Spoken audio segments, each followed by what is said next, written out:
HJ중공업 2026년도 상반기 실적을 스루풋 회계로 분석하고 연말 매출 및 손익분기점을 예측해 보도록 하겠습니다.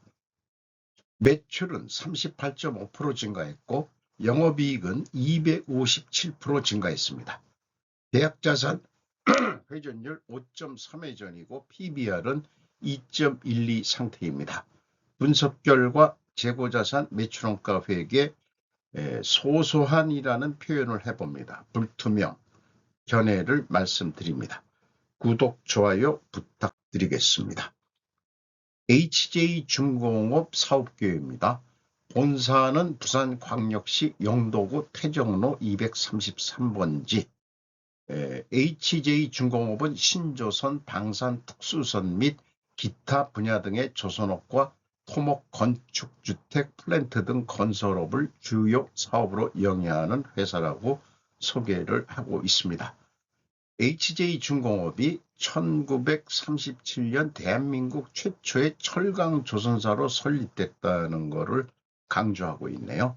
조선 부분 영도 조선소 사진이고 조선 부분 거제공장 사진을 가져왔습니다. 주가는 17,720원으로 1년 전보다 17.9% 상승했습니다. PBR은 2.12 상태고 26% 상승했습니다. 최대 주주는 에코프라임 마린 퍼시픽 유한회사로 48.89% 지분을 가지고 있고 이 에코프라임의 최대 주주는 동부건설이 50% 지분을 가지고 있습니다. 스루풋 회계로 분석한 결과입니다. 매출은 1조 2,709억 원으로 38.5% 증가했고 매출에 비례하는 매출 재료비는 9,499억 원으로 40.9%가 증가했습니다. 그 갭이 플러스 2.4%이기 때문에 여기서 우리는 원재료 및 외주 용역 단가가 상승했다라고 1차 추론을 해볼 수 있습니다. 운영 경비는 14.9% 증가했습니다. 그 결과 TOE 생산성은 1.23으로 영업이익 610억 원으로 257% 상승했습니다. 원가회계 영업이익상으로는 737.5% 높게 이익이 난 것으로 결산이 됐습니다. 원가회계 영업이익보다 283억 원이 실질적으로는 적은 수치입니다. 이것은 가공비 배부 재고자산, 계약자산이 증가했기 때문입니다. 또 재고 회전율은 전년도보다 1.7회전이 떨어졌습니다. 원가회계 손익계산서 737.5% 영업이익 증가한 것으로 결산이 됐고요. 세전이익은 895억 원으로 나타납니다. 재고자산 명세입니다. 용지, 원자재, 미착품, 저장품. 여기에서는 가공비 배부 재고자산이라고 할 수 있는 게 하나도 없습니다. 스루풋에서는 요것은 반영하지 않습니다. 확대 금액이 93억 9,900만 원이 증가했고 계약자산을 포괄 제공으로 인식을 합니다. 스루풋은 4,198억 원입니다. 연초보다 1,939억 원이 증가했습니다. 이 계약자산 증가액만큼 실제 매출은 아니어졌는데 매출을 인식을 해버리는 거죠. 그러니까 실질 영업손익은 아니다 이렇게 말씀드릴 수 있겠고요. 참고적으로 수주잔액이 1조 9,043억 원이 있는데 여기에서 기납품액이 1조 6,676억 원으로 되어 있는데 상반기 매출액은 1조 2,700억이죠. 3,967억 원이 차이가 있습니다. 이런 거를 딱 칠 수 있는 그러니까 회계 기간이 들어간 수주총액이라고 하지 말고 저도 그 조직에 있을 때 공사 부분 감사를 할 때는 이런 식으로 하지 말라. 그 회계 기간이라는 거를 결산을 회사는 하니까 전기 2월 잔고액이 얼마인데 상반기에 수주를 얼마 했고 그리고 상반기에 납품액 아니면은 공사 완료액 이렇게 해서 수주 그 잔고를 좀 맞춰봐라. 이렇게까지 지적한 적도 있는데요. 어쨌든 그렇습니다. 비용의 성격적 분류 분석 내용입니다. A. 기타 재고자산의 변동이라고 표현되어 있습니다. 그리고 원재료의 사용액이라고 49.5% 증가했고요. 외주 용역비를 변동비로 인식을 했습니다. 23.6% 증가했습니다. ABC를 더한 MC 매출원가 재료비는 9,216억 원으로 35.4% 증가했습니다. 운영경비는 14.9% 증가했고요. 운영경비 2,599억 원에서 판매관리비 694억 원을 뺀 1,905억 원이 현장 가공비가 되겠습니다. 가공비율 14.6%, 재료비율 85.4%, 6.5% 상승했기 때문에 여기서도 원재료 및 외주 용역비 가격이 상승했다라고 2차 추론을 해볼 수 있습니다. 비용의 성격적 분류 내역입니다. 이것을 스르프 분석을 위해서 MC와 OE로 디커플링을 해서 분석을 합니다.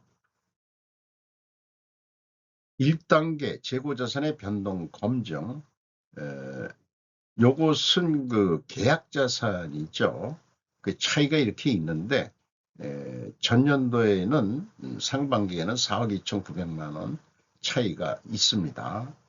이 기타 재고자산의 변동 4억 2,900이 뭔지 재고자산 명세로는 추적할 방법이 없었습니다. PQ 총 제조비용 동일하게 차이가 납니다. 그 다음에 현금 흐름표도 잔잔하게 차이가 있습니다.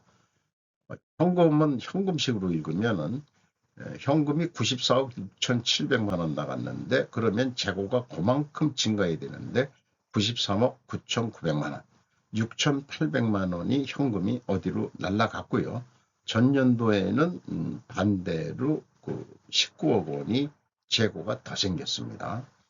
그리고 계약자산의 그 검증은 차이가 있긴 있습니다. 근데 이 정도 차이는 다른 계약자산 있는 회사들 분석해 본 경험으로는 HJ중공업이 이 그 금액 차이는 갭은 아주 작다. 이렇게 좀 말씀드릴 수 있을 것 같아요. 일반적으로 이 차이가 뭐냐 그러면은 뭐 대손 상각 아니냐 뭐 이런 식으로 있는데 매출 채권 속에 그 혼합돼 들어가 있어가지고 요 3,200만 원을 추적할 방법은 없습니다. 원가 회계하고의 영업이익 차이 282억 9천만 원. 이것은 계약자산 증가액에서 가공비율을 곱하면 검증이 됩니다. 인건비 1,008억 원 8.3% 증가했고요. 직원 수는 2,118명으로 93명이 증원이 됐습니다. 일자리 창출에 감사함을 표합니다. 연간 평균 임금은 9,520만 원으로 예상이 되고 3.6% 상승 예상입니다. 노동 생산성은 상승했습니다만 상대적으로 노동 분배율은 떨어졌습니다. 경영평가 지표 연간 포괄 재고 자산 회전율 5.3회전으로 떨어졌고 실업분율도 떨어졌습니다. 동일 방향이면 투명회계 가정을 일단 세웁니다. 총 자산 회전율은 활용도가 올라갔습니다. 영업구매평가지표로 매출채권 수금 속도 6개월에 12.9회전, 수금을 아주 빨리 하고 있다는 얘기가 되겠고요. 매입 채무 지급 속도도 전년도보다는 올라갔습니다만은 매입 채무 지급 속도는 좀 느리네요. 이 현금 버퍼를 나름대로 높게 가지고 있다면은 좀 매입 채무 지급 속도를 좀 빨리 해주면은 매입 단가도 좀 내려갈 수 있지 않냐, 그렇게 생각합니다. 건설업은 뭐 자재 이런 매입 채무보다도 용역비 이런 것도 자재 성격으로 돈을 현장에서 빨리빨리 줘야 공사가 제대로 돌아간다. 저는 그렇게 알고 있습니다. 두퐁 ROI 자본 회수율은 마이너스 4.6%로 3.4% 하락했습니다. 자본 회수율은 마이너스라는 얘기네요. 앞서 얘기한 대로 두 가지 경영평가 지표가 하락했기 때문에 투명하게 가정하는데, 이것을 입증하려면 원재료 가격이 상승해야 되고 판매 가격은 인하가 돼야 됩니다. 원재료 가격이 상승했느냐? 17.1%. 스틸과 섹션만 있는데 조선이라든가 건설에서는 이런 것만 해가지고는 그 대표 모집단 샘플이 좀 부족하다, 저는 그렇게 생각합니다. 제품 가격 추이는 건설업 같은 거는 보통 프로젝트별 수주액이기 때문에 안 알려주지만은 이 조선 부분은 그 일반 다른 조선사는 뭐 LNG선 이런 가격들을 좀 얘기하는데, HJ중공업은 조선 부분에 방위산업이라는 걸 내세워서 기재를 생략한다고 하겠습니다. 그리고 이 원재료 쪽에서는 건설 부분이 그 HJ중공업은 그 비중이 높기 때문에 그 외주 용역 단가, 건설 노임 단가 같은 추이들을 좀 공개해야 되지 않겠느냐, 그렇게 생각이 들어갑니다. 지금까지 논의된 내용을 요약을 하면은 투명회계 가정에 대해서는 수주 판매가가 비공시되기 때문에 입증이 불가능하다고 하겠습니다. 현금 흐름 재무 지표입니다. 1번 EAT 세후 현금 순이익 1288억 원을 벌었습니다. 두 번째 EMS 영업활동으로 1288억 원이 유출이 됐고요. 최종 사업 전체 1651억 원의 현금이 유출이 됐습니다. 당기순이익은 879억 원으로 결산됐지만 실제 EAT는 1287억 원 영업이익입니다. 자유현금 흐름, 채권자한테 826억 원을 더 추가로 차입해서 이자부채 레버리지율은 36.5%가 증가했습니다. 이익배당 아직 꿈을 못 꾸고 있습니다. 결손금이 있는 상태이기 때문에요. 그리고 그 납입자본 성장률은 거의 변동이 없고, 그 다음에 이익잉여금률인데 REM, 요거는 마이너스니까 결손금이죠. 78.7%, 그 마이너스가 좀 줄었습니다. 재무상태표 자산 계정입니다.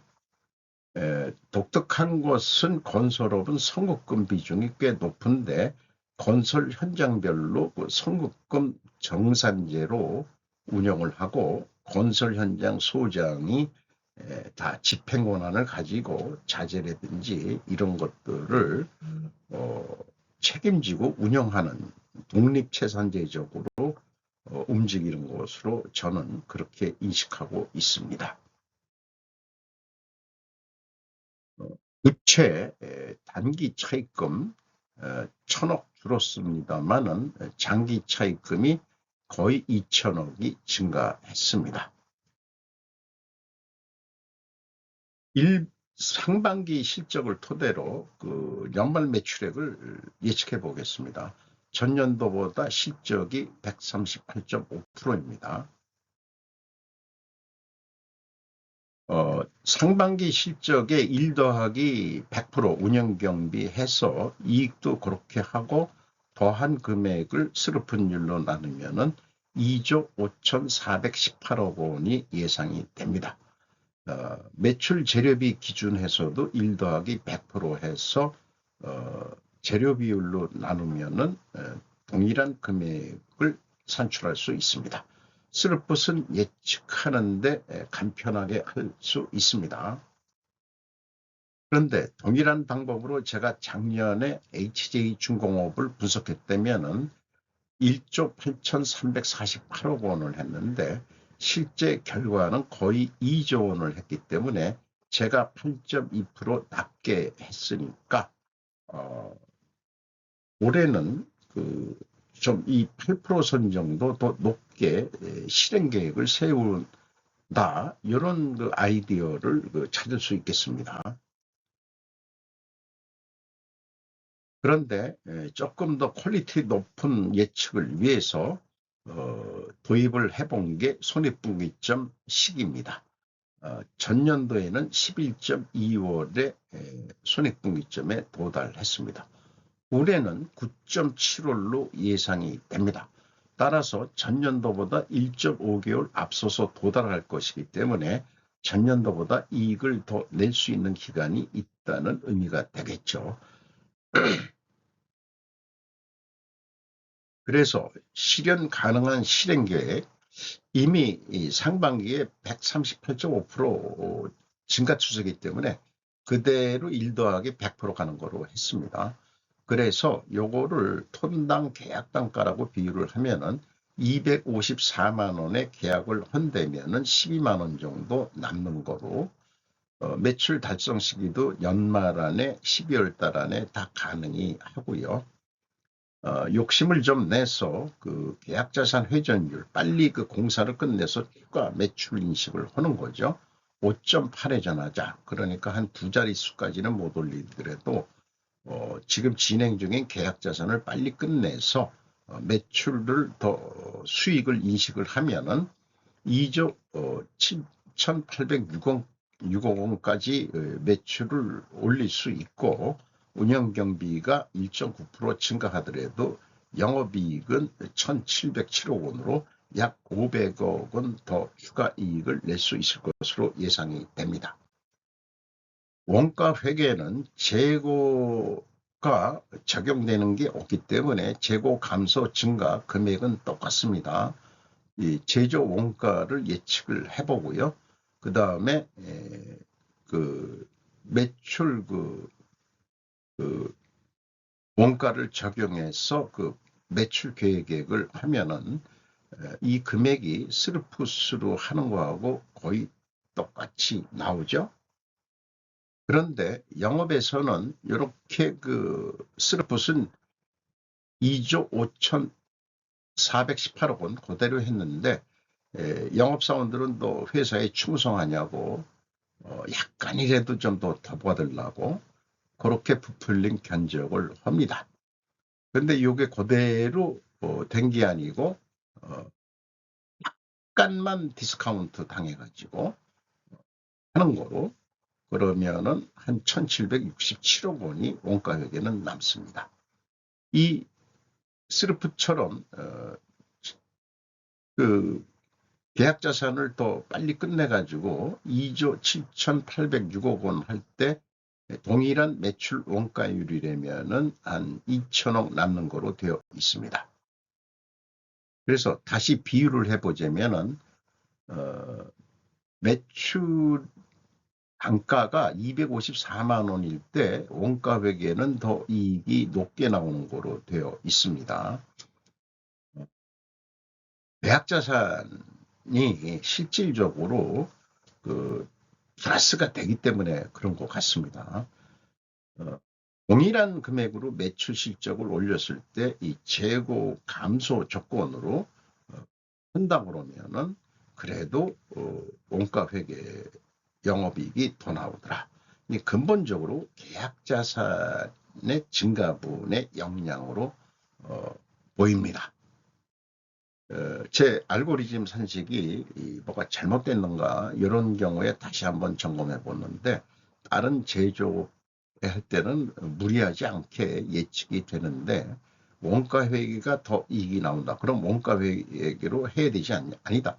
실제 이익은 그게 아니다 하니까 이것은 오히려 스르푸스로 평가를 해야 된다는 쪽으로 의견을 낼 수 있습니다.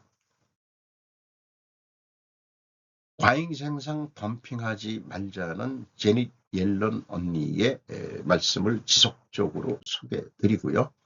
노동가치설이 들어가 있는 공산주의 원가 회계는 이제 스르풋 회계로 전환하자는 메시지를 계속 던지고자 합니다.